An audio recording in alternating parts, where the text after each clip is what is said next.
Hello, Legion of the Lariat. This is the start of our part two of our WrestleMania 40 review. We appreciate you listening to everything. Thank you so much, guys. I really liked night two. I did.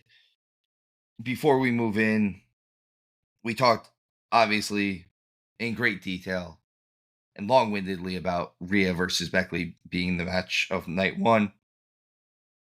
What do you think night two's match of the night was, Showtime? I'd love to hear that one. I don't know. It's between Bailey and Io, Cody and Roman, and Logan Paul and Kevin Owens and Randy Orton. So like the three main events. I know that's like I'm crushing that, right? Like really trying to give an outside So, like the opinion. three matches that should be the match of the night, or the three match, or the three Yeah, possible matches of the night. I think if I had to say what the very best match of the night, I'm thinking it's probably Cody Roman. They did a good match. They did some things differently than last year, which is what my critique of redoing a match at Mania always is. Where even like the Undertaker HBK match, it hits a lot of the same notes. They do a lot of the same things. They take it to the next degree a little bit, but it's not all that dissimilar of a match. Where I think that this was a different match than they fought last year. So, but I will get into that a little bit more when we match. So I didn't give you a definite before we came on. I think I'm going to go with Bailey and Io. Yeah, and that's fair. I don't argue with that. That was a great match too. At least, again, it was a wrestling match. It's funny that I'm picking both women's matches for both women's world title matches for each night, but and Well, they're the I ones that actually have to wrestle, right? For us to take yeah them serious, like they actually have to have a wrestling match where yeah, and everybody they else put can get on away with it. they both put on great wrestling matches. Like, there was nothing wrong with what either one of them. I mean, again, Rhea Becky was damn near perfect, and I think honestly, Io and Bailey kind of put on kind of a damn near perfect match too, as far as the wrestling aspect goes of it. Yeah, I think the only difference between the two is that the Rhea Becky one was more my style of a match, where Io does a lot more high flying that I don't always find necessary. It's just not the match that I personally like. It's awesome. It takes a tremendous amount of skill. But if I have to choose what I'm going to watch, I'm going to go that route rather than this one. So now that we've got our picks in for that, let's go in for match one of night two. The very first match is the World Heavyweight title, Seth Rollins versus Drew McIntyre. Both of them had awesome entrances. Seth had that weird outfit on. I know they explained it, but it's still a weird outfit. I know it's his thing.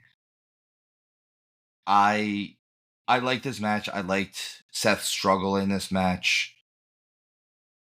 I liked a lot of the things they did in this match. I definitely liked the outcome of this match. Both outcomes, if you will. So I'm probably giving spoilers here, but Showtime, I'd like to get your thoughts on what the match is just in general for you. So I like this match a lot. The one thing that got me was there was too many finisher moves in it. That always get. This is a 10.5 minute match, which started with the Claymore, which I was really excited about because I didn't have to wait to see Seth Rollins kicked in the face. So that's exciting. But then I just thought there was too many finishers for somebody who just got beat up the night before. I would like to have seen a little bit more of this.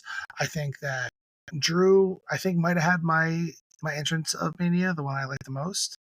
No, it's probably The Rock on night one. That was my favorite one. Like that burning Brahma Bull was super cool. Can you say that 6 times fast? Burning Brahma Bull.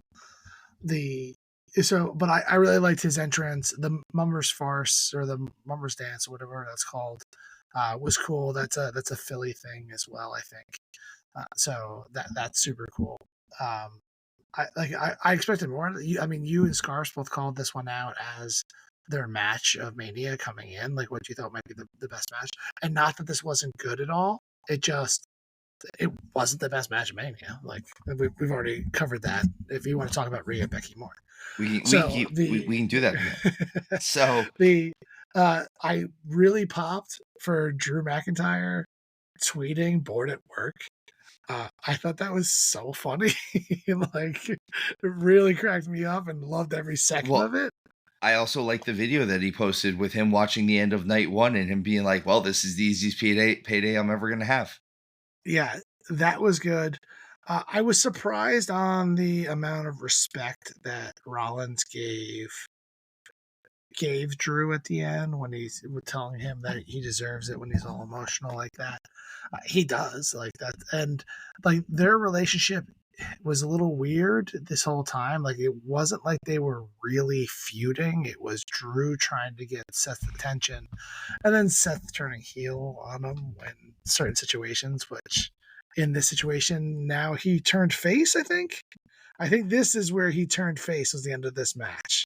He wasn't it beforehand, but it was right here. And then they allowed Drew to continue his hypocrisy. Right? That is the reason why he might be a heel right now is because he is hypocritical. Everything he said that Seth was doing about not paying attention, not keeping his head in the game, being distracted by the bloodline. He let himself happen with CM Punk. He let it happen with a few other moments, and now, what happened next, Steve? Well, first, before we get what happened next, I'm really happy about what happened next. But I liked one scenario I want to give to you, Showtime, and I want to know if you would have enjoyed this, just because we're usually on the same page. But if he had just Claymore'd him in that opening salvo and just won it there, I think I would have popped for it. Like if it was that quick, I think I would have. And if that had happened, I would have been okay with them not doing what they did at the end of after the match. You know what? Everyone's seen Mania by now or knows what happened. There was a cash in. I'm not struggling. I'm not spoiling anything for anyone. And if you listening to this is your version of getting spoilers, I don't know where I feel for you at this point, my friends. But yeah, this is our review of it. If that was the 9-second match rather than Priest and Drew, I would have. I actually thought that's what was going to happen. I thought it was too when I saw it the first time. Yeah, when I saw it the first time, I was like, "Oh, this is amazing! They're doing this." Certain things I liked about this match. So the reason why Drew is able to kick out the curb stomp, I like this because they don't call it in the show, which is this is kind of one of those things where if I think if it wasn't the 3-man crew that it was, if it was just maybe Cole and Graves or Graves and McAfee or whatever it was, where we could have gotten Graves to be a little bit more of the wrestler that he is, he would have said this. If you look that curb stomp that he hits Drew with, he doesn't catch it right. He catches the side of his head. And I think that was done on purpose. That was a purposeful misstep on his part. This wasn't just that he's, oh, I'm selling, and then this happened. I think this was, he did it so that they could have called, oh my God, he didn't catch all of that. That's why Drew was able to kick out. And they just never said it. By the way, the one time they didn't tell you. Yeah.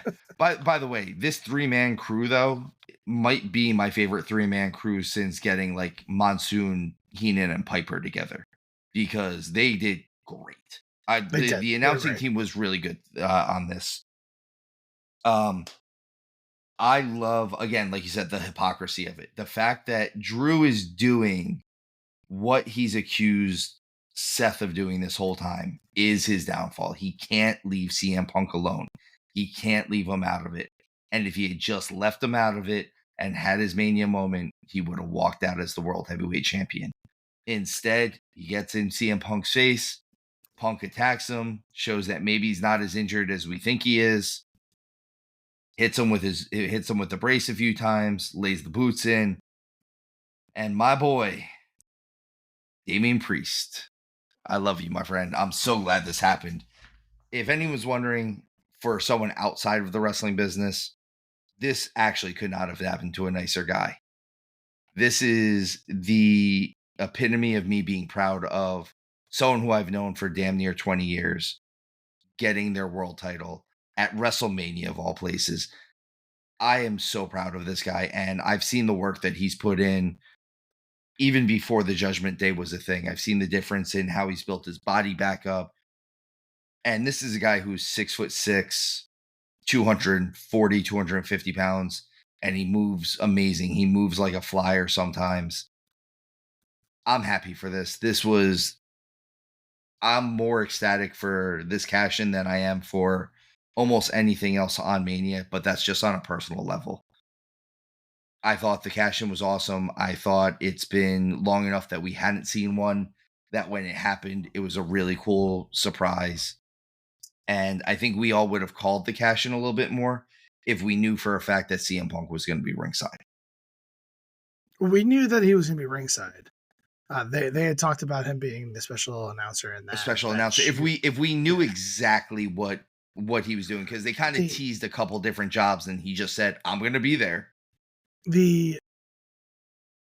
I'm glad that hindsight's already starting to take over, and not you particularly, Steve. It just everybody else, because everybody has been such a hater on Damian Priest for not cashing in earlier, and I don't think anyone here on the show has ever thrown any shade at him for waiting.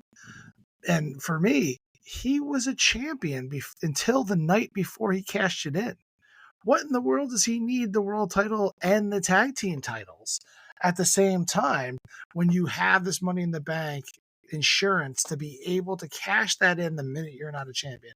And then to do it at Mania it's just the perfect timing for it. Like I never understood all the hate he was getting for, like, this is the time to cash it. Just do it now. It's like, why? Why does he need to do any of this stuff? So that was the one thing that always had me head scratching. I will say I was a little disappointed that he cashed it in at this moment in time. I'm very happy for him. I think this was a great moment. I think all of it works out. But I had bought into Drew, and I wanted to see him have a little bit of a run. Like, he got his fans cheering for him to be the champion when they were actually there. And now he got that. Cool. That's all he really needed as a world champion. Let's take the title belts away from him. Which that one fell a little flat for me, particularly. Right after he kisses his wife. Like the way, like, not to rewrite the end of that match, the way I would have liked that to go down better would have almost been having Punk cost McIntyre the win for Rollins to somehow win, and then the thing gets cashed in, because I would like to I wanted to see Rollins lose here, and I would have liked to have seen, like, I could have just seen me more excited for that. Like, the guy I wanted to win didn't win at the end of the day, even though he technically did for 5 minutes, which was like one of the shortest title reigns of all times. He's still behind Yokozuna, I believe, with one of the shorter ones. I believe Andre is the shortest. He is the shortest, yeah. So that's my only rub here. I think Damian winning is fantastic. I'm so happy for him. He deserves it. Everything you said. I just bought into Drew. That was all. As a fan, there's my fan showing. I think we all bought into Drew a little bit, but I mean, I want to see what they do now. They're building Priest up. I don't think they're going to make him. I don't think they're going to change things. I think that the world heavyweight title is still going to be kind of the more workhorsey of the two belts. You'll probably see more title defenses out of him. I'm not saying that Cody's going to not run and hide at this point, or that he's going to run and hide, but I definitely think that you're going to see more title defenses of the world heavyweight title than you will of the undisputed WWE Universal Heavyweight title of the world in the world. I want to see Priest do some cool stuff with this now. Like, now that he has it, now I'm rooting for him again. to continue on. Not that I was rooting against him, but that now I want to see what he can do, what he's Let's made see. of. Like This he's was a nice on, surprise. This was he's this was on one of this the tier shock and now. awe moments. Yeah, This was a WrestleMania moment, and they also told us that. of course they did. But this gets it. And now here's a nice little prediction for what happens next. I don't know if you heard, but McIntyre went on a little bit of a tirade on how the Money in the Bank is a joke, that it cheapens everything that he worked for and everybody else worked for. This like it really like it gives people who don't deserve the title a title, things along those lines. So next Money in the Bank winner is going to be Drew McIntyre. I can see that actually. Just keep this hypocrisy train going. Like let's get it. It's perfect. I think that's kind of where we look at it. So match 2, we are now on match 2. The 6-man street fight. I thought bringing Bubba Ray Dudley out as the ref was a nice surprise. It was a nice surprise. I thought, and they brought, and I put this written down. I'm usually a fan of anything Snoop Dogg does. He's just, he's almost like a caricature of himself now. Like I think he knows that some things he does is ridiculous, and I appreciate that. But the match in general was exactly what I thought it was going to be. I thought the ending of the match and just this match in general, the stuff they did in it, the stuff with Bubba and the stuff with Snoop, this match was fan service in the best way they could with a match that kind of seemed like a bit of a throwaway match. There was a few of these throwaway matches. We didn't mention it. Just go back real quick. We all got the tag team title match correct for our predictions, and then you and I got McIntyre correct, and Scarps did. He had Rollins. So those ones in this match, both Scarps and I got it right with Bobby Lashley and the Street Profits. This was fan servicey. I love that Bubba even brought out his taped glasses of yesteryear. It was so perfect. Like it was great. Karrion Kross kind of getting in his face and kind of losing the match that way was interesting. I feel bad for Kross because an unfortunate table break in the middle of the ring means that he got like 30 lashings from that kendo stick until it broke. I don't think he deserved that. That one seemed like you need to fill the time with something and make sure he stayed down. And that's what that kendo stick is there for, I guess. I was going to say, those kendo sticks looked like they were broken already. Oh yeah, like they were digging in, and I've seen some pictures of him post Mania. He's got some scars to go with it. I'll have to take it to jiu-jitsu this week and ask him about it. This one was less of a squash match than the other 6-man tag, but it was fine. It was exactly what it was supposed to be. It was.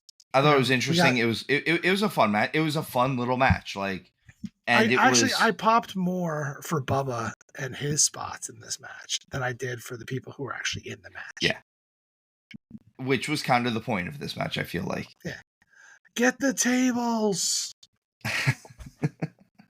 So we get an interview segment with Paul Heyman and Kayla Braxton, which I know you always love because Heyman also loves Braxton and acts like he's afraid of her half the time because she's tiny and she's tiny and she sneaks up on him.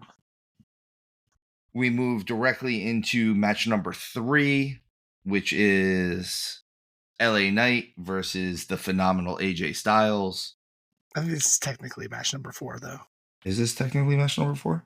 No, yeah, I mean, if you're counting the cash in. 9 seconds of glory.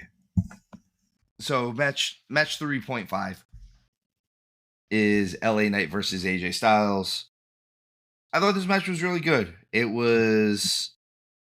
I thought it could have stolen the show if, again, I think the storyline building up to this wasn't bad. It was just, again, the main events of both nights kind of took up. It sucked a lot of the oxygen out of the room for some of the other storylines they were trying to build. You didn't get as much time with LA and AJ. And I know they tried to do stuff during the weekend with them even being at WrestleCon and them attacking each other there. I like the jump start to the match. I like that they were so mad at each other that AJ ran to the ring rather than going through his entrance. Those are little things that I like about certain guys. When you're that mad at somebody and you're actually in a personal disagreement, I don't think that you're going to go through your normal dance part of your entrance. I feel like you're going to go right to the ring and try to punch that person in the face. So stuff like that was cool. I really liked that AJ attacked the body part. I'm always a fan of that. And I thought the AJ drop kick to LA Knight's knee while it was wrapped around the post was a cool original style move. I know you like original moves, and I've never actually seen that version of that type of move. So I thought that was something really cool to do. Plus, it's Yeah, AJ it's Styles. up to It's these LA Knight. workers. It's up to these workers to break out all the stops, like come up with a cool move that I saved for Mania. Just do something different at the grandest stage of them all. So that's all. Like, I dig that kind of style, breaking out something a little bit new. What did you think of this match, Showtime? I all around, I thought it could have been hotter, but I thought it was just. I think it was a victim of. Again, I think this, along with some of the other matches, were just victims of the main events kind of sucking air out of the room for them. Yeah, this feud felt so forced to me, and so I really didn't care as much as I really wanted to. This match was good. It was a solid match. I don't really have any complaints. There's some really good spots in it throughout. They, there's some highlights in this. I'd be happy to watch it again, but you're probably not going to watch multiple viewings of this one. So that's all. I really don't have a tremendous amount to say about this match in a good way or a bad way. It was, again, this is another one of those matches where I feel like it was exactly what I thought it was going to be. I think it was like 12-minute match that, I mean, in my opinion, could have been way longer, and they could have just put on an absolute banger that stole the show. I think that might have been what kind of kind of brings me away from it, because I just could have seen it being so much better. Yeah. Is he here? But he did give away a dope car that was branded with the Slim Jims. So, that's because the original Slim Jim car got stolen. So right from there, we get the Hall of Fame class presentation for 2024. I'm always a fan of the Hall of Fame just in general. I like that there was a lot of stuff done here with Bray between the US Express, and I think Heyman tore the house down with his speech at the actual Hall of Fame, which kind of knew that was going to happen.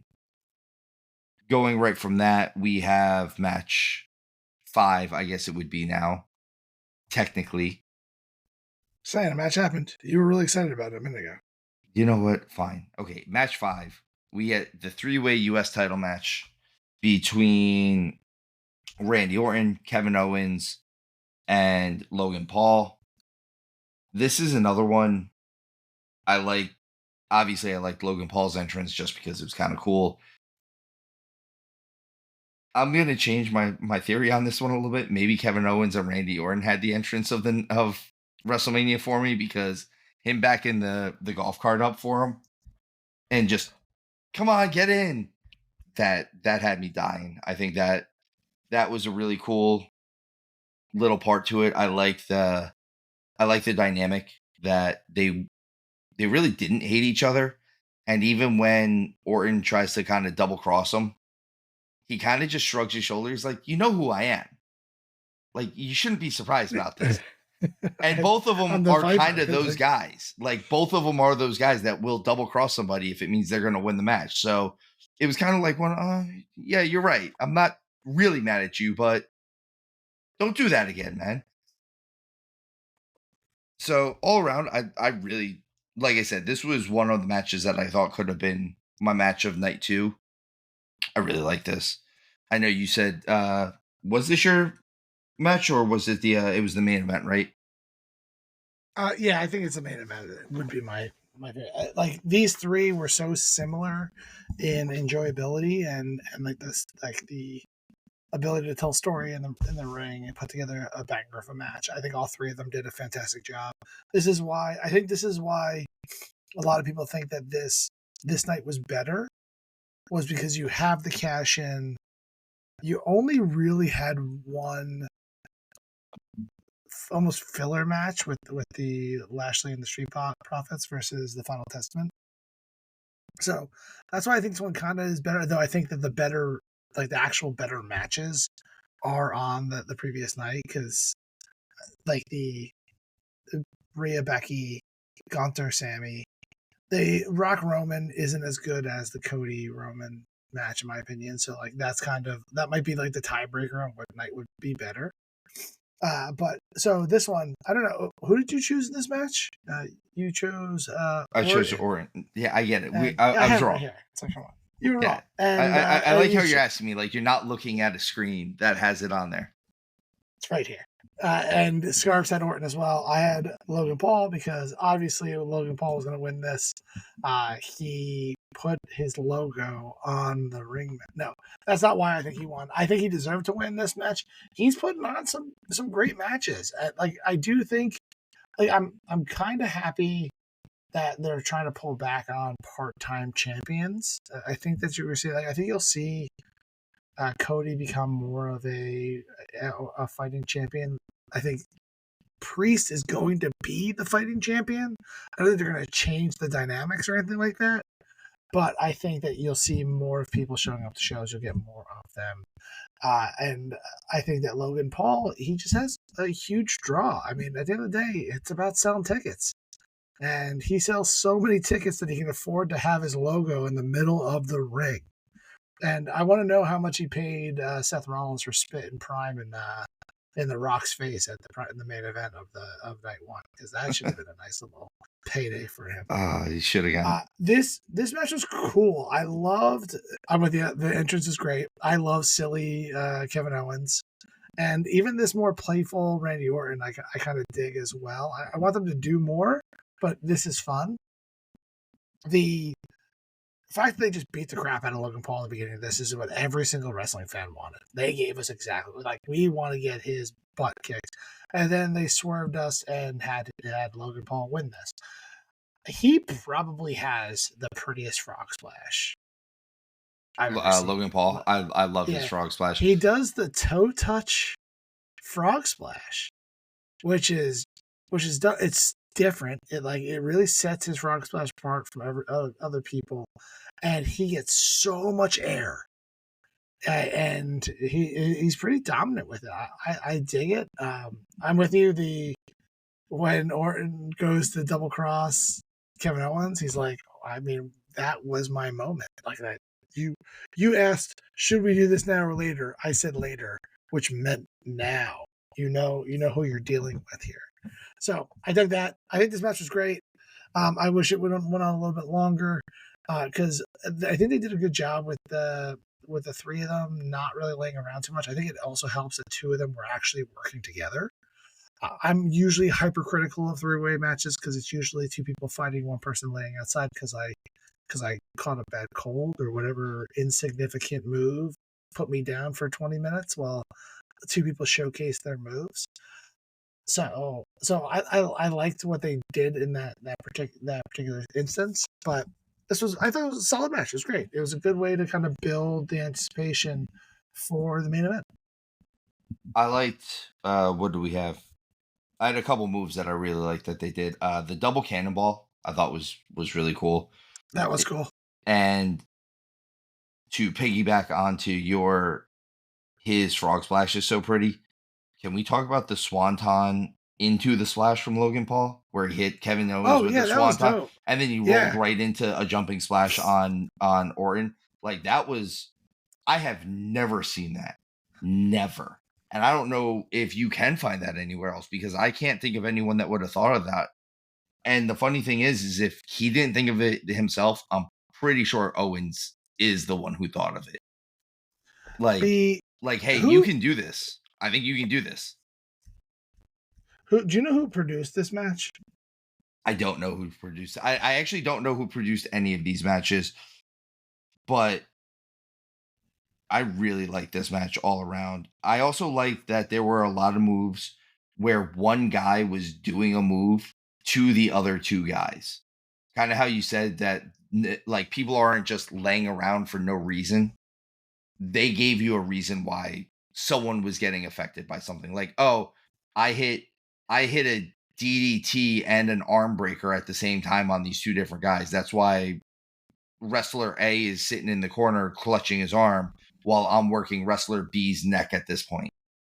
It was The one person, I don't know if he produced this match, but Bobby Roode produced a bunch of matches on this Mania, and I think that he did a fantastic job. definitely Bobby Roode. I mean, awesome. I heard he's pretty happy with his role right now, even with him being healthy again. He said that they were talking about him coming back on screen, and he's kind of just happy doing what he's doing. Yeah, he's doing great. Which I've loved Bobby Roode since his TNA days. He's put on great matches since back then. He's been putting on great matches since he was part of Team Canada with another Showtime, if you will. So Logan Paul takes this match, keeps the US title.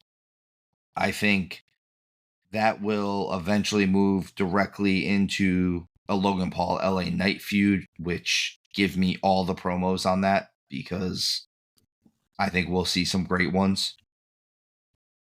Next, we get match 6.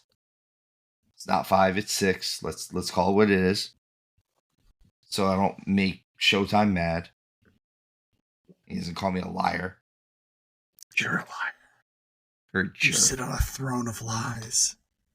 We have Bayley, the 2024 Women's Royal Rumble winner, versus Io Sky, the undisputed WWE Women's Champion. I really like this match. I've said this from the beginning. I think this match suffered from the start of them promoting it. And by promoting it, I mean their lack of promotion. I think if this match was promoted properly, it would have garnered the respect it deserved as being the co-main event on this card. I think because it wasn't promoted properly, that it looks like it's a filler match. And it should not have been a filler match. I think Bayley and Io did something that it takes two very, very skilled workers to do. And that's, they took a bunch of fans, and in this case, they took 70,000 fans who kind of didn't really care about this match at the beginning of it and got them into this match by the end of it. That takes a lot of skill, and that proves how good this match was. Yeah, this match was great.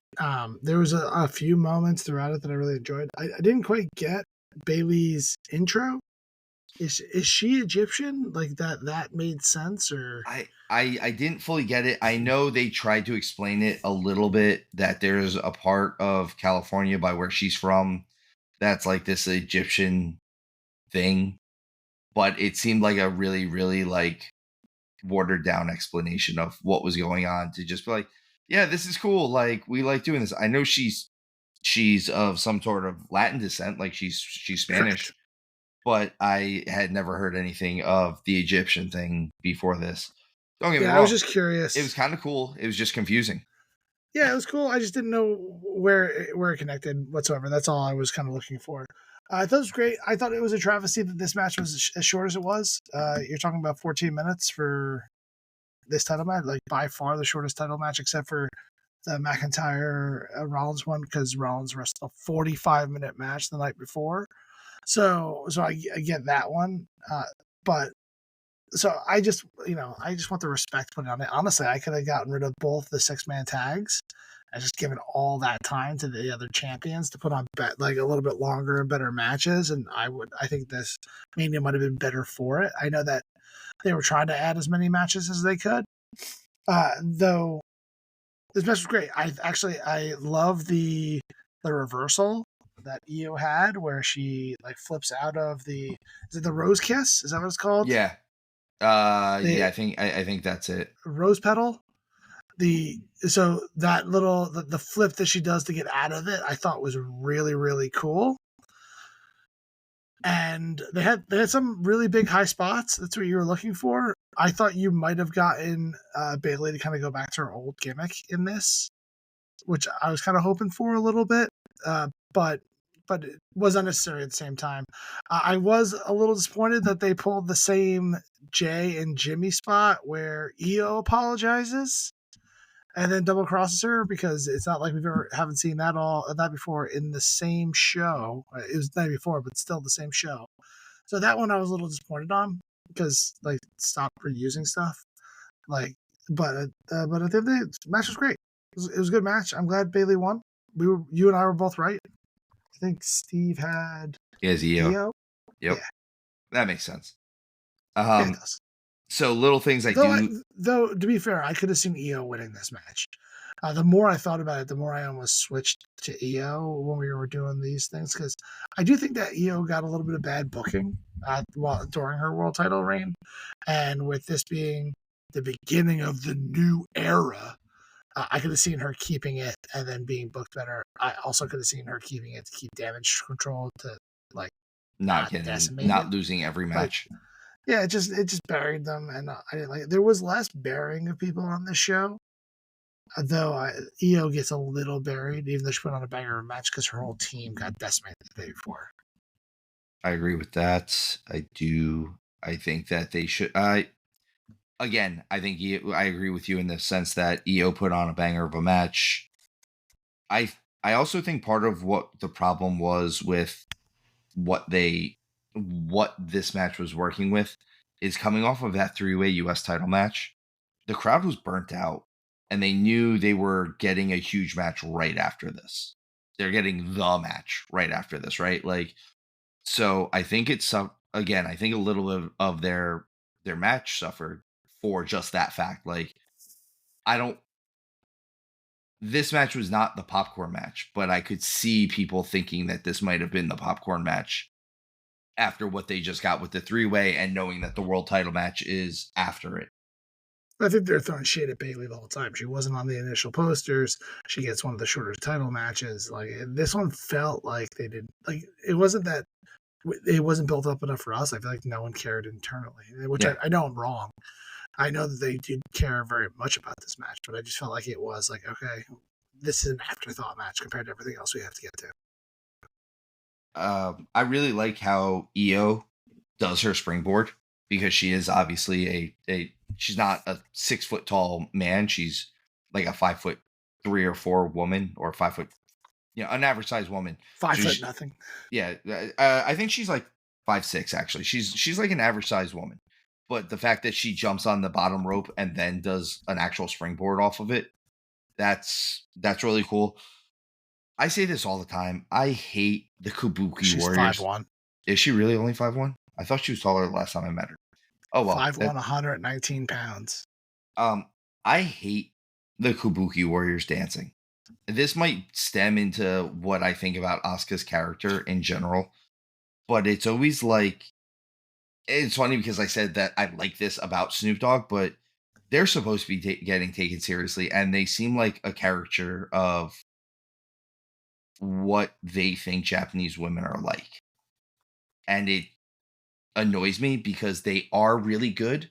And I think that's what annoys me. Again, I'm not mad, I'm disappointed, Dad.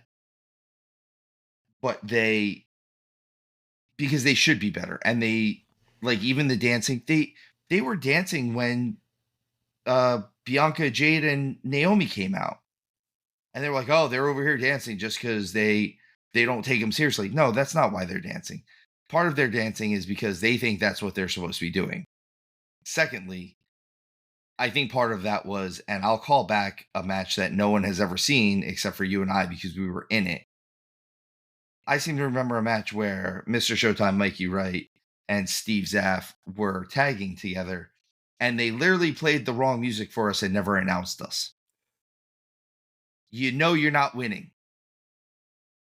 That's where it's at. Like, you are not being taken seriously as a contender. And I think this match, just from the start, that's damage control and this match in general were not being taken care of, being taken seriously as contenders on this card in the show. They're not being promoted right. Everything about it was just meh until the bell rang, and then the match was a banger. So kudos to them for putting on such a great match. Kudos to them for turning 70,000 fans who kind of didn't care about this match into fans of this match. Bayley got a pop after she won. That's huge.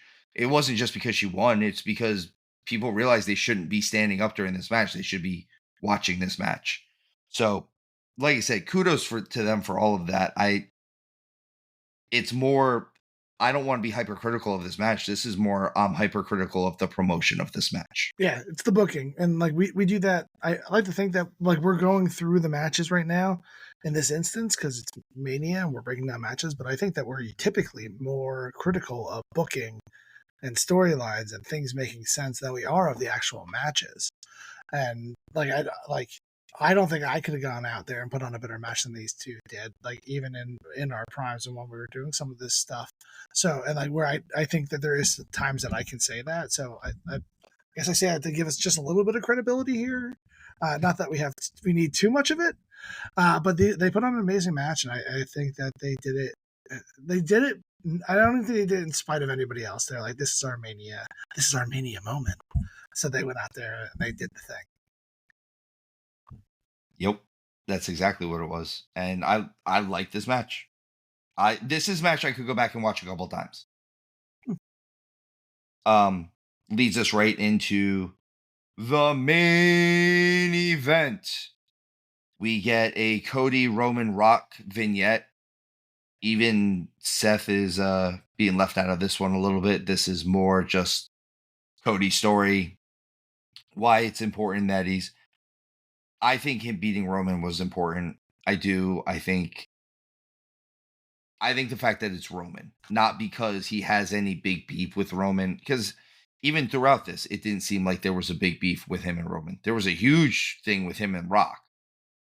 But him beating Roman was the important thing because Roman is the champion. His thing was he wanted to win the WWE Championship, the title his father never got to win, never got to really keep.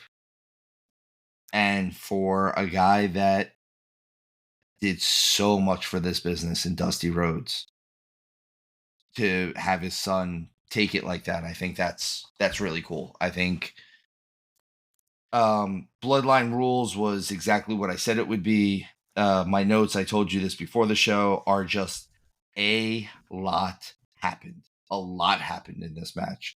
So Showtime, I'm going to flip it over to you and see what you want to throw into this match, and we'll just kind of dance back and forth on this one. It's funny because I don't think enough happened in this match, as weird as that sounds. So the reason I say that is it's Bloodline Rules, right? So where was the Bloodline? I wanted to see every single Bloodline living member come down and surround the ring. Like give me some torches or do something to make me care that it's Bloodline Rules, minus it being a no DQ match where you know someone's going to interfere eventually. Give me someone from the Bloodline that I'd be surprised came out, because I wasn't surprised that Jimmy came out. I wasn't surprised that Solo came out. I wasn't surprised The Rock came out. Like, give me some, like that. Like, if you're not going to give me Rikishi special guest refereeing the Usos match, bring him out here. Now, give me the Wild Samoas coming out. Like, give me somebody that like I know of from yesteryear. Like, you don't need some of the newer guys that are going to be coming into WWE. Like, that would have been cool, but you don't need that. But like, that was the thing I was kind of missing a little bit. I thought the trash talk was on point in this match. I thought it was absolutely amazing when when Roman hits the crossroads on Cody and doesn't get the pin and goes, "This move sucks. It doesn't put anybody down," was so funny. Like I literally popped for that. And I'll let you take over after I throw a little shade at Roman though, because again, I'm assuming he watches this podcast because he threw a move out there just specifically for me when he hit the fisherman suplex, and the minimum he could have done was not lock his hands to let Cody kick out because he threw the fisherman perfectly. You're not supposed to be able to kick out of the perfect plex. It's blasphemy, even from the tribal chief. But I absolutely love seeing it in the middle of the ring. It was really cool. They really wrestled in this match. This match was good. I know that you have some problems with some of the shenanigans that happened later, but this match, I think, if you take some of that stuff out, this match was absolutely amazing. This was a really good match. So I think overall the match was good, and I agree with you with the bloodline thing. If we had gotten that entire 70-person 70-person family tree, I think that would have been great. I want to see, I don't know, I think I just didn't want to see as much shenanigans in this. Or I'm sorry, I didn't want to see the Avengers assemble. And I know I might be all alone on this one. I get it. I think my issue is not that they assembled or not that they came out to make sure that it was a level playing field. The second I got annoyed was when when Cena actually did something to Roman. I needed Roman to stay scot-free on this because I needed Cody to win this completely cleanly. Doesn't matter if they take out The Rock. It doesn't matter if they take out Jimmy. It doesn't matter if they take out Solo. It doesn't matter if you see an entire tribe of Samoans coming out and they put up a cell in the entranceway so that they can't get through. I did not like that they that they touched Roman at this point. So that's been my biggest gripe about everything. All around, I thought the match was still good. I thought we got the pop that we deserved. I thought we got one story finished so that we could, start another story, which is exactly what we want in the world. Cody going over, I thought Cody had a great entrance. I liked, as much as I've given a little bit of flack to Brandy Rhodes sometimes, I think the fact that she came out and did almost like a Stephanie McMahon thing, I thought that was really cool, especially knowing how much of a fan of Triple H's work that Cody is. So that was very, very cool to me. I just, like you said, I would have liked to have seen so many people. They could have brought in new Samoans. They could have brought in Jacob Fatu. They could have brought in Sika Fatu, which I think is the younger brother or the youngest one.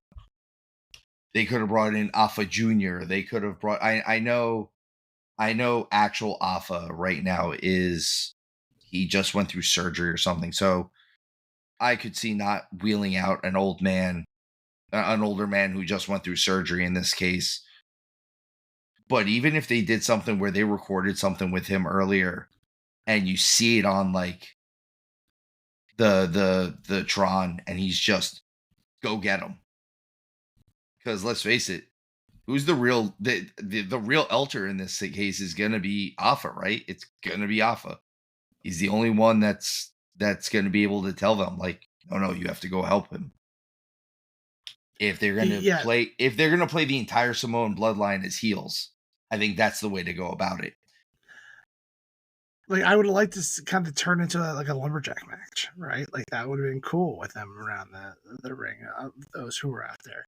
So that's just what I was looking for a little bit more of. But I'm with you with the Cena thing. Like as soon as he hit him with the attitude adjustment, I was like, no, don't do that. Like that ruins it a little bit. I think there was enough time that kind of came through that kind of made it not that big of a deal. But again, I'm with you. I wish no one touched Roman. The other thing I would have liked is, especially when they were all kind of beating on Cody. I said this, I get the idea that they want to maybe distance him even a little bit from Dusty. Like, oh, he needs to stop being Dusty's kid, but he's always Dusty's kid. This He'll whole always be Dusty's finish, kid. the whole finish the story thing was about Dusty. Yep. Every interview that they had going into this was about the family, about each other's family, right? Like everything that you had.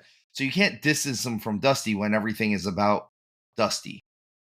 I would have loved it if, and this is just me spitfiring with it. I was thinking this because someone in one of my other wrestling friend groups posted, "Oh man, could you imagine if they did something where like there was a hologram of Dusty, and that's what helped them win the match or something like that?" I was like, "Yeah, that'd be cool." Except for the fact that the people in the crowd are never going to be able to see that. It's only for us watching at home. So I twisted it. What I said was, while they're all standing over him and he should be dead to rights done, you have Solo, you have The Rock, you have Roman just waiting to destroy and decimate Cody. You hit Dusty's music and he gets his own version of his Hulk up. He starts boogieing and wigging. He gets white hot, baby. Gets white hot. Hits a million bionic elbows. Everyone's taking Everyone in the world, the 70,000 people in the crowd get hit with bionic elbows. Each one gets every one of them. They'll love it. And just you get the boogie woogie style of it for a second, and all of a sudden he's back in the match, and then you get the clean win. I was like, man, that would have been something different. That would have been something cool, because everyone was predicting kind of what we got. Don't get me wrong, Taker coming out was a surprise, and that was cool. Kind of how I heard it was, well, it was supposed to be Stone Cold, but he was busy doing something, so he called his other friend from Texas to show up. Yeah, I liked the Shield music coming on and having Rollins come out and everyone just holding their breath for Dean Ambrose. Thinking it might have been Mox. Yeah, that would have been like I feel like most people are like, it's not him, but what if it is? Like, that would have been cool. And so I think I owe Seth a little bit of an apology here. And I'm happy to eat crow when it's time to eat crow, because I've been calling him to turn heel the entire time, to double cross Cody.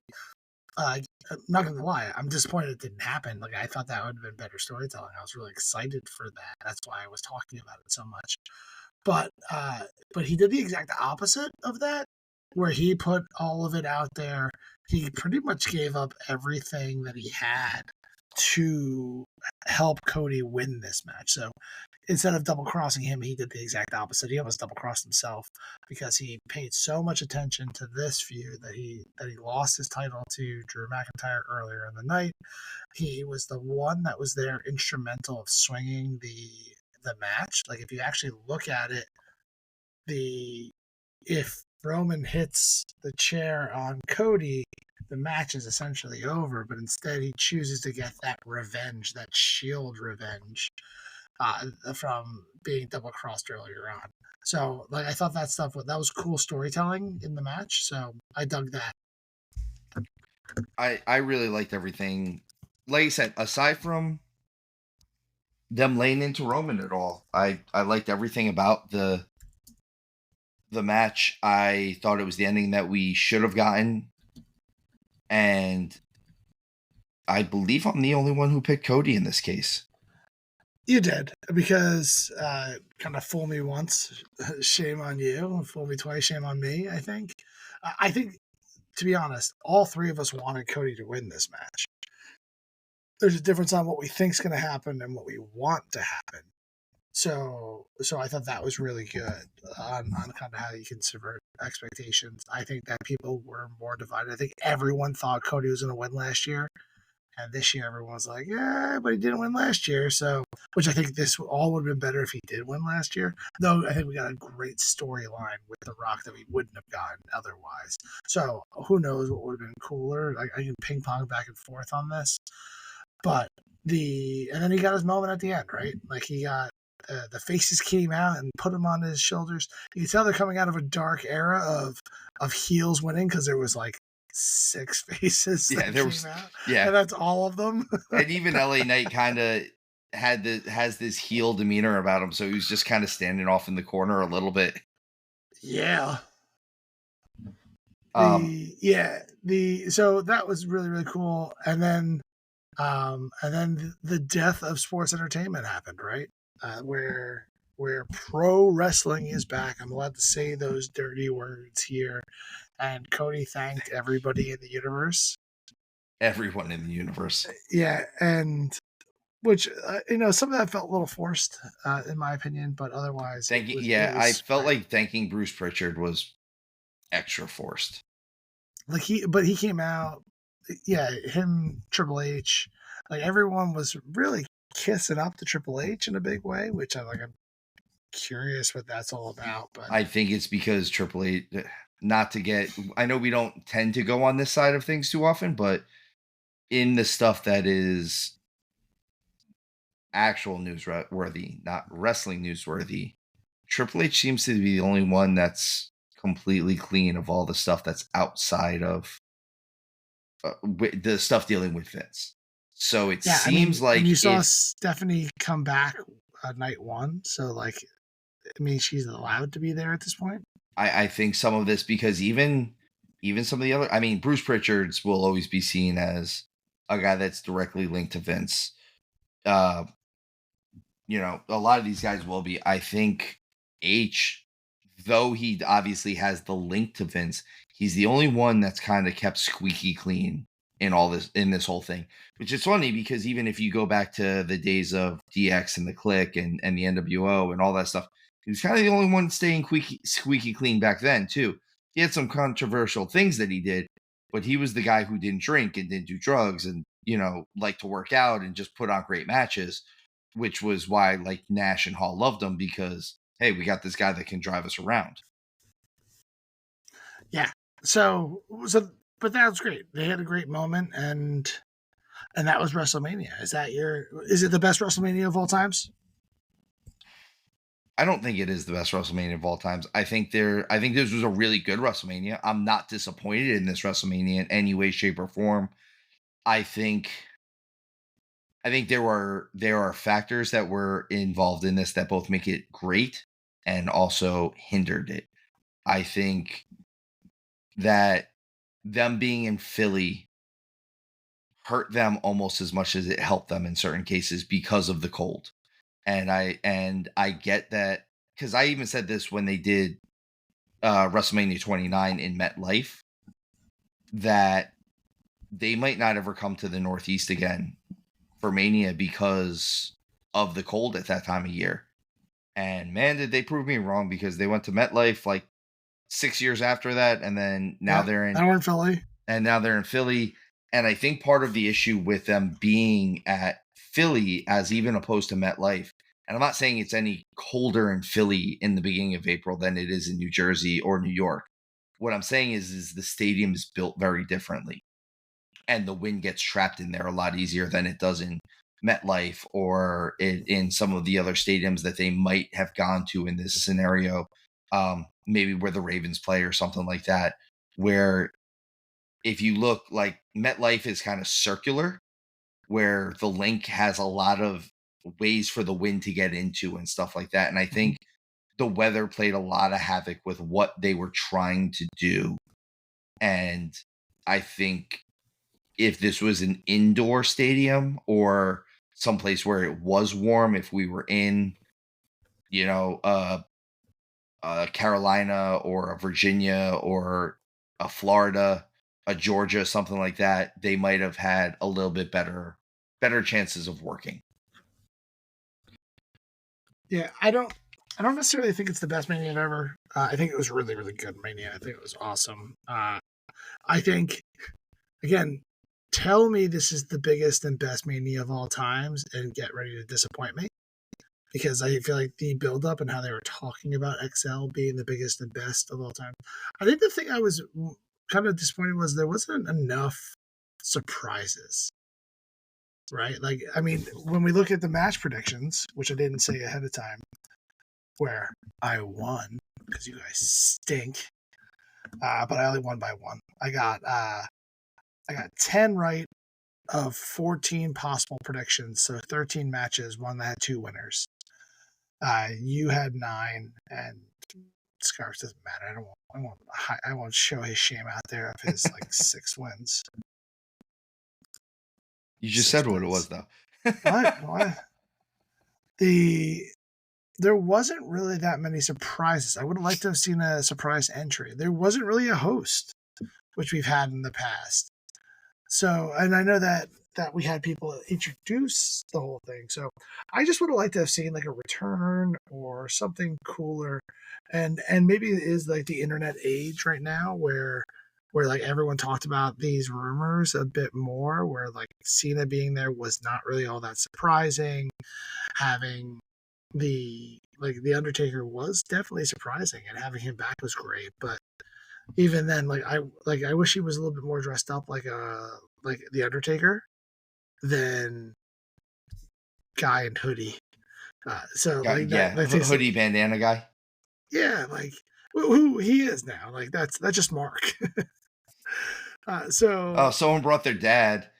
yeah, like, and it was great to see him at Mania. Like him at Mania means so much. It's awesome.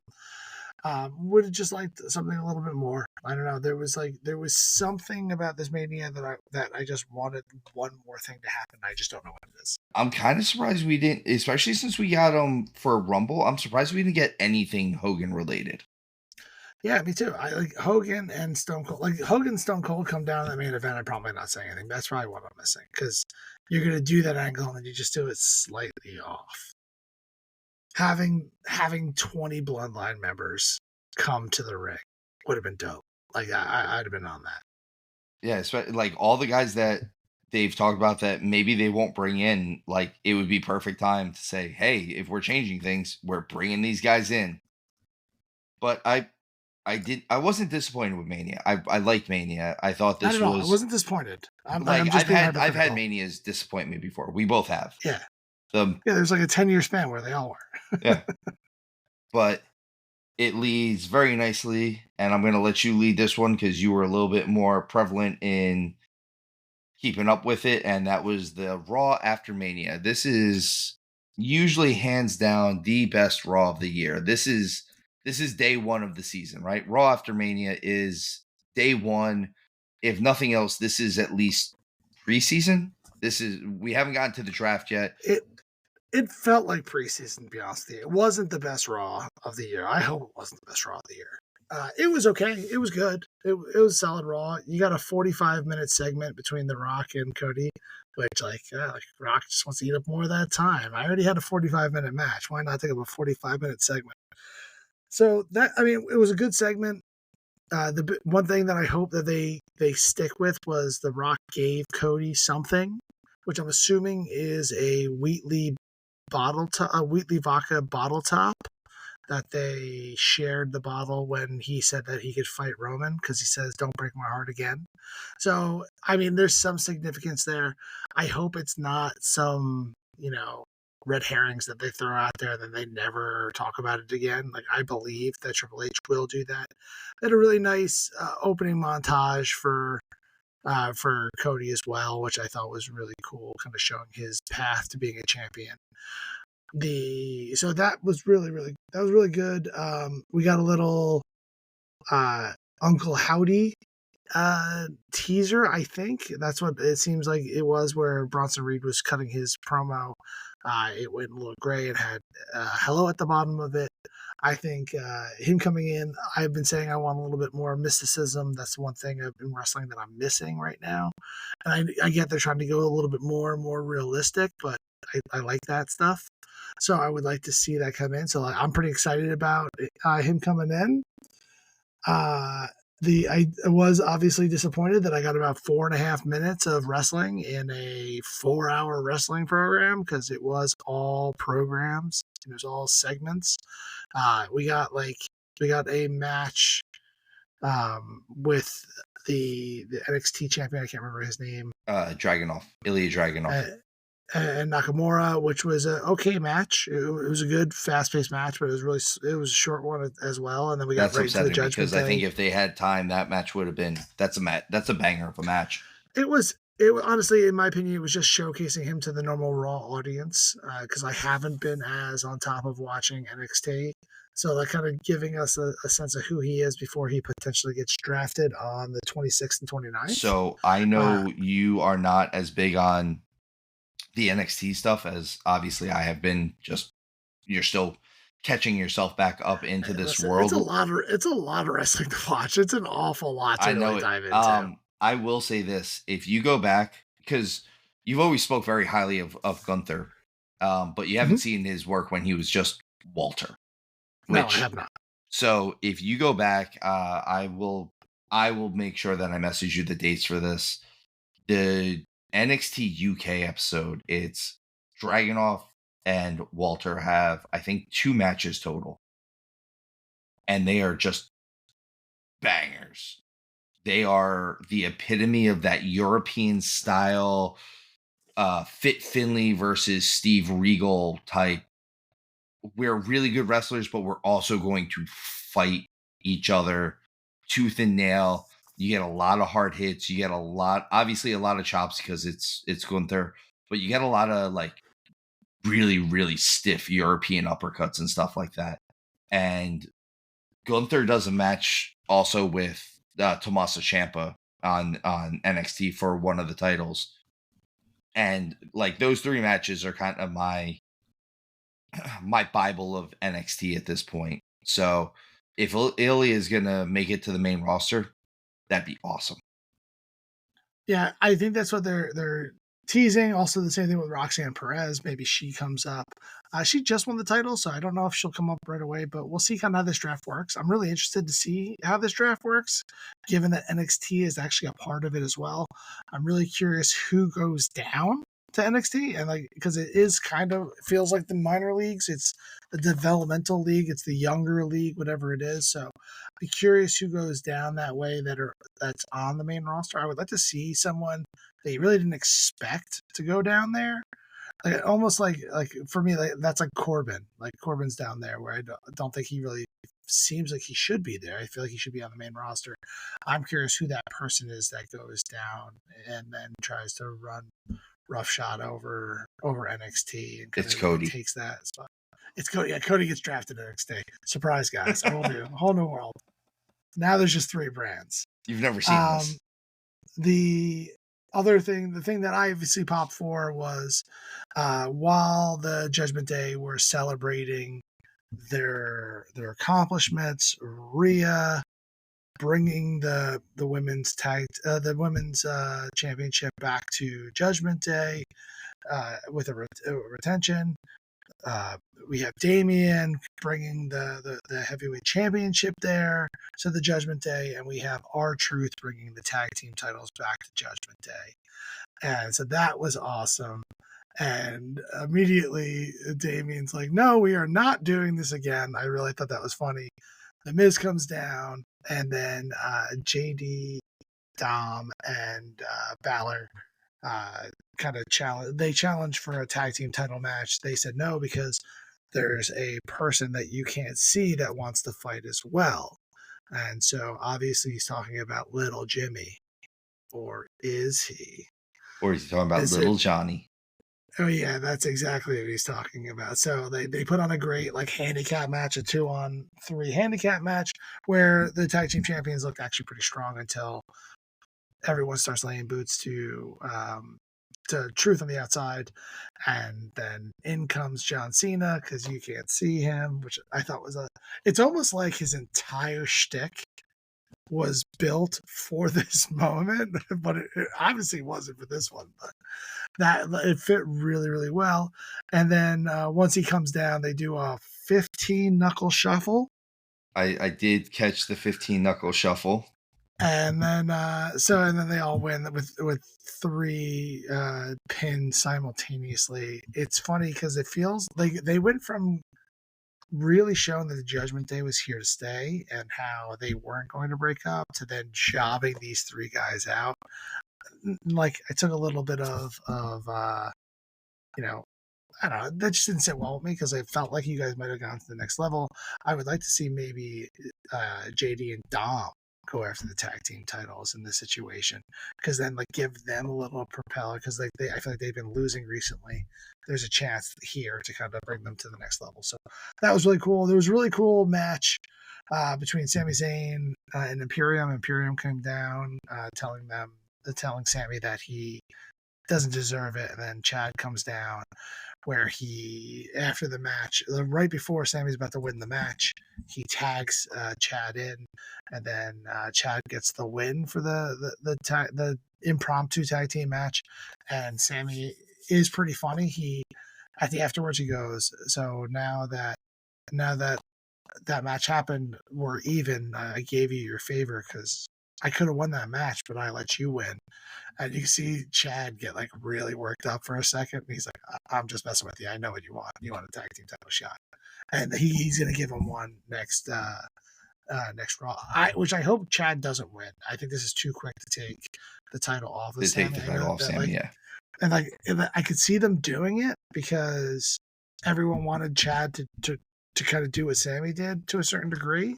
But I hope that they don't take the title off him, or maybe Gunther comes out and ruins everything for everybody. Yeah, I think the match gets thrown out somehow. I think it's going to be one of those. Neither one of them can win, and then all of a sudden, like Imperium comes out and just jumps both of them. And then everyone's favorite Ashley Green gets all worked up and tries to say how she didn't get her WrestleMania moment, and they're like, "Oh, well, we're gonna give you a Raw After Mania moment right now," and then they squash the shit out of her by Jade Cargill, which I don't think that Ashley deserved that. She was already Chelsea. Chelsea Green. Sorry.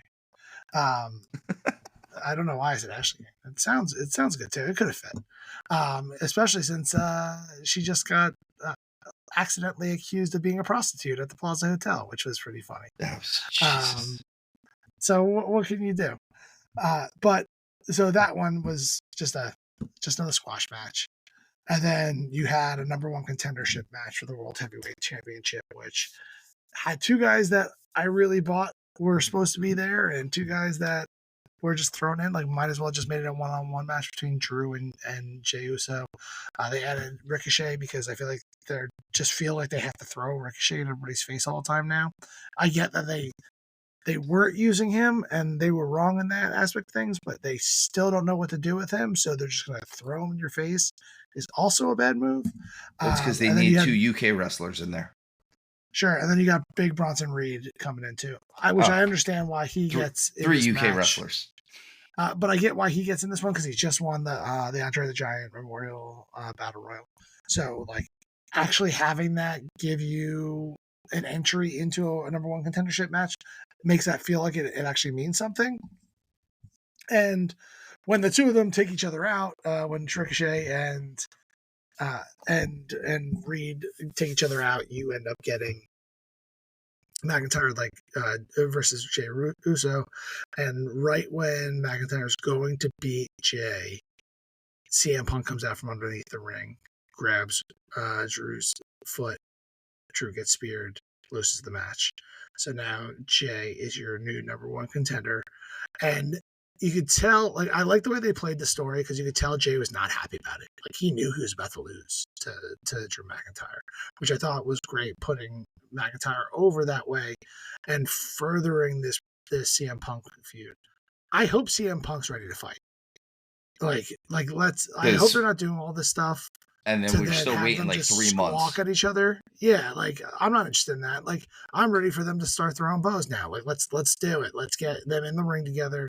It doesn't have to be the blow off match. I want this to last a little bit, but I don't want CM Punk to continuously sabotage Drew McIntyre. I already saw the storyline. I'm over that. Like let's get to a different storyline where the two of them are actually going at each other. I don't want to see the Uso brothers storyline now played to you by Drew McIntyre and CM Punk. Like, there's no need for that. Like I want both of them to be able to fight, even if they're screwing each other left and right. That's fine, but that would be cool. So that's a quick rundown of the Raw After Mania. in my opinion, incredibly disappointing because I didn't get anybody new. Um, I think I that's would the have liked biggest to have thing is seen. we all expected some surprise or some win or something, and it just Give me Alexis Bliss, give me Charlotte Flair, give me what's it called MJF if he's going to sign here. Give me just anybody anything. that I didn't expect outside of Cena because I wasn't really interested in seeing Cena. John Cena, Well, and I didn't see him. It he wasn't wasn't there, there. I mean, but he they did told me he stuff. We was. just couldn't see him. I only know who's there because again they told me. So, with all that, that is WrestleMania weekend, including the Raw after Mania. We also have one more thing we have to go over, and that is Mail, motherfucker. Oh, we have a mailbag entry again. This one is coming from, and I'm going to say it like a wrestler, I'm sorry, Brock from Minnesota.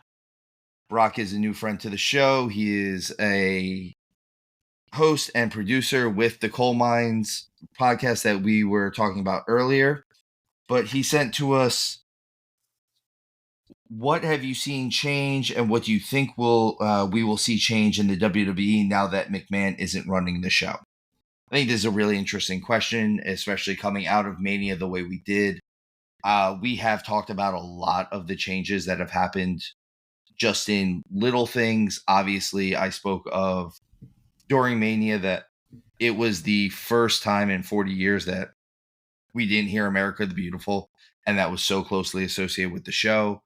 I think there's a lot of changes that we're getting. I think the fact that we're living in a world of pro wrestling again, not just sports entertainment, is going to be the biggest thing. I think we're going to hear terms that we haven't heard in a while. I wouldn't be surprised if we see some moves that we haven't seen in a while. I don't think that we're going to get a flurry of pile drivers, but I wouldn't be surprised if we get a pile driver when it means something and it matters. But Showtime, what are you thinking post Vince, now that we are fully in the Triple H era, because they told us 3 million times? Era. I did get picture-in-picture commercials during a match, even though I think they went to more commercials, whatever. Like that was annoying. In the main event, a number one contendership match, let's go to 3 commercial breaks. I think the thing that's going to be most notable is you're going to see a little bit more stability in the storylines. Like you won't see as many storylines set up that are just abandoned. I think that'll be really good as well. So we like I said with this Cody Rock thing, the thing that the Rock handed Cody, I think we'll find out eventually what it was. Where it's sometimes where it's like, oh, no one remembers that. Let's just not bring it up ever again. It's like, oh, I don't need another Maltese Falcon. The the briefcase from Pulp Fiction or in Ronin. Ronin, is that what it was as well? They always had the thing like the MacGuffin. Yeah. So that's one of the ones I would love to see a little bit more focus on wrestling. Like, I don't want to sound like a broken record here, where maybe we won't have so many 45-minute segments and 4.5 minutes of wrestling, and put that focus on there. Honestly, like I want the women's wrestling, particularly the top tier of the women's wrestling right now, are putting on substantially better matches than everybody else. I would like to see more wrestling and less strikes, where I think that is something that I could see this new era doing. Where I just don't think there's enough between the two because I feel like they went a little bit too MMA where we have that. I would like more wrestling, more grappling, things along those lines. So I think the biggest thing though is the storylines. I think you'll see more storylines lasting longer and like sticking in the landing, even if they have to pivot. Like they pivoted here. Like WrestleMania was a clear example of that. They were gonna go Rock Roman. The fans freaked out. They went Cody Roman. And they probably had a substantially better storyline because of it. I think they're going to. I think the way we're looking at things now, honestly, and to go with your storyline theory, is we're almost going to get like a combo. Like we're going to get the nice medium between the Attitude Era and the Ruthless Aggression era. Ruthless Aggression era, if you actually go back, we got better matches, better wrestling out of the Ruthless Aggression era. Truthfully, I need everyone to be honest about this with themselves. We obviously got better storylines out of the Attitude Era. But if we just kind of, we don't have to play completely the kids, but we don't have to play completely the adults. We just have to not insult people's intelligence. And I think if that's where we're at, if we get a more serious product, which I think is what we're getting. Again, the term pro wrestling isn't dirty anymore. We are fans of pro wrestling, and we're getting pro wrestling. We're getting a more the show that we're getting when we do get wrestling is more athletic based and more based in a form of reality, in the sense that these are wrestlers, these are athletes, they are looking to win matches, they are trying to climb a ladder to get a title shot at some point. The other side of that is they're also obviously testing the waters with a lot more adult terms, a lot more adult language. Do I think that we're going to get Alexa Bliss all of a sudden half naked on the screen again? No, I don't. Do I think that we're going to all of a sudden have some of these girls pose for whatever the new version of Playboy is that shows actual nudity? No, I don't think that's going to happen either. Do I think that we're going to get adult in the sense that they're not going to tease us with things? We're not going to get we're not going to get such stupid humor either. I think it's going to be, if we get something that's supposed to be funny, like R-Truth stuff is fun, but it's actually funny. It's actually funny. And I don't think this is going to be funny in the sense of, well, it's funny to one guy in the back that's writing this stuff. No, it's going to have to actually be real humor spots, but also real action spots, real things that are going to really catch our attention. We keep saying that this is like a renaissance, a new turning point. I really, really think that we're going to see this rise of pro wrestling again. And let's face it, the WWE just in general is printing money. They are doing business when other people think that they're doing business. Like the version of business that TKO and WWE are doing right now dwarfs anything. And they said it during some of the press conference stuff. And they said they're competing with the Attitude Era, but they're competing with themselves. That's the only thing that they're competing with, is themselves, which I think that's the coolest thing that we're going to get out of this. But I think I had heard that Cody sold over $1 million of merchandise over WrestleMania weekend. Jesus, that's what I'm saying. Literally. $1 million. Just one guy. One guy sold $1 million of merchandise, and you figure if his thing on the contract is what, let's say 2%. It's a nice fat check for Mania weekend that he's getting, just for Mania weekend. I think it's usually higher than that too. I'm sure it is. I'm just saying, like, back in the day, I'm sure it used to. I'm sure it's like 15%, realistically. It might be higher for him because he's Cody Rhodes. He's your world champion. Yeah. But these guys they're making great money. You can knock WWE style of match all you want, but they're selling out stadiums and arenas. They're doing 2 million viewers on Mondays and Fridays. What else do you want them to do at this point? They're making money. They're doing what they're supposed to be doing. And they're making the obvious and logical changes to their product that they need to. So I think WWE is doing it completely correct. I think Triple H is doing it completely correct. I think having a guy like Nick Khan and Ari Emanuel in your corner, who have such deep roots in TV and Hollywood, is perfect for them. I'm excited to see where this world goes. And I think that we're going to be on an up. But that's me. I've been wrong before. I'm sure I'll be wrong again, especially when it comes to wrestling. You definitely will be. I mean, I wasn't right about like 5 matches on Mania, so And I had more right. I know. I sit in the penalty box and I feel shame. But with that said, that was our Mania review and Raw after Mania. Guys, if you like what you're hearing, please give us a follow, give us a subscribe. Just listen, follow, love. Follow us on social media. We'll be putting more stuff up on there as well. We'll have all the links for our social media stuff, for our emails, for the coal mines, the podcast that we spoke about earlier. We'll be having a link for the Tap Cancer Out, the nonprofit organization that I'm helping out with right now. Please, please, please just like, subscribe, follow, listen, love, all those things. We do appreciate everyone that's been listening. And well, I guess we'll see you next week. Showtime, you got anything else you want to add? Love you guys. Thanks for listening. Have a good night, guys.